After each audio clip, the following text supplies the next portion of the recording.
যে সীমা লঙ্ঘন শুধু রোজার মাসেই করা যাবে, খাবার সীমা লঙ্ঘন শুধু রোজার মাসে করা যাবে, এরকম কোরআন হাদিসে কোথায় আছে? যে রোজার মাসে 3 গুণ বেশি খাইতে হবে, এটা কোন কোরআন হাদিসে আছে? মন মতো হাদিস বাইর করছে, রোজার মাসে খাওয়ার হিসাব নেই, জম্মের খাওয়া খাওয়া, এটা কোথায় পাইছে? তো তাহলে সেখানে কি ওই যে খাবার যে সীমা লঙ্ঘন, এটা মানে এটাকে এই আয়াতকে রহিত করে দেওয়া হয়েছে? এটা কি এই আয়াতকে এখানে টিকবে না, এরকম এই মর্মে কোথায় দলিল আছে, কোথায় প্রমাণ আছে?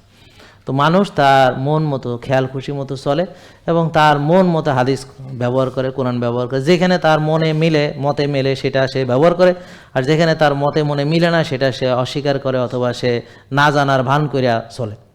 যেমন ব্যায়াম ভালো সবাই জানে, কিন্তু এমন ভাব যে জানেই না, সে জানে না ব্যায়াম ভালো, এমন একটা ভাব যে আমি জানতাম না।